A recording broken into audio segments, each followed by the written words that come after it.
بعدها شکلی برده اصلا مگه جلوی پروژه دیدم تحویل بشه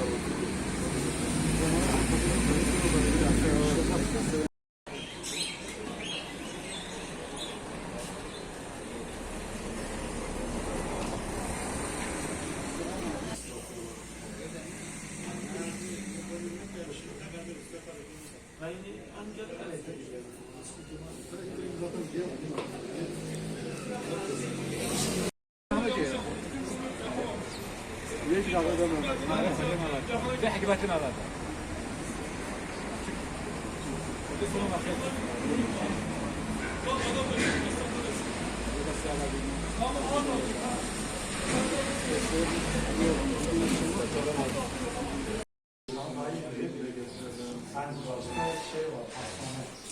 Hastaneden doğru düzgün kabul yoğun doktoru yok.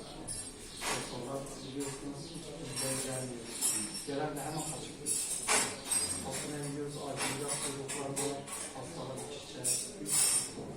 Hadi hastane başka sıkıntılar. Allah şifi ve ama hu lejib qade khode bqadi ama khode suma makhir ke mashivone ne ki ashqa gozum zahfal ama icat adi abediye abed tokhaz niye خلاص نابی انسان اوغلی چی جیبه یعنی حالته ده گرک دوم نیش کردار به ایجا معنی من انسان اوغلیه خودش طال آمین اللهم آمین اللهم آمین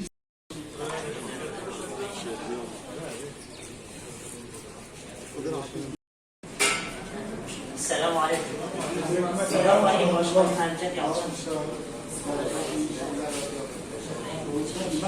وي اهلا خير سلامات شباب اهلا Şırnak Hüdapar İl Başkanı olarak Cizre İlçe Başkanımızla birlikte Cizre'deki esnaf kardeşlerimizi ziyaret ettik. Onların sorunlarını, sıkıntılarını dinledik. Esnafımız şu anda zor durumda. Özellikle TEDAŞ'ın yüksek faturalarından dolayı mağdur olduklarını ifade ediyorlar. Bunları ödemekte güçlük çektiklerini ifade ediyorlar. Ekonomik sıkıntının had safhada olduğu bu dönemde bu tür faturalar onlara onları zorlamaktadır. Esnafımız bu zor ekonomik sıkıntıların yaşandığı bu dönemde kendi elemanlarını çalıştırmakta da zorlandıklarını ifade ediyorlar. İstedikleri şekilde iş yapamıyorlar. Alım gücü azalan halkımızın da satışları etkilediğini ifade ediyorlar. Bununla beraber Habur sınır kapımızın işlev hale gelmesi, bir de geçişlerde kolaylık sağlanması belki esnafımızı daha rahatlatacaktır. Bununla birlikte Cizre Devlet Hastanesi'nde kadın doğum uzmanının olmadığından bahsedildi. Nihayetinde Türkiye Doğurganlık İstatistikleri rakamlarında ön saflarda bulunan Cizre ilçemizin yani kadın doğum uzmanının olmaması bir eksikliktir.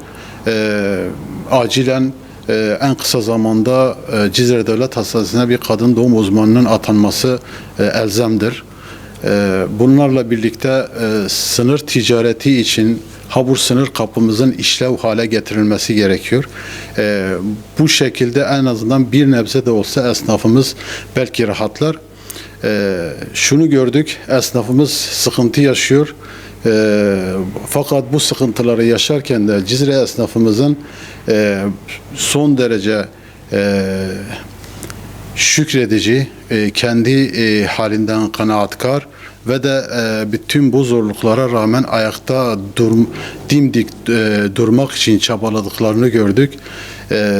Hükümet olarak da esnafımıza sahip çıkılmalı, esnafımıza destek verilmeli, gerekirse özellikle bu yüksek gelen faturalar için bir çözüm bulunmalı, onlara destek çıkılmalıdır.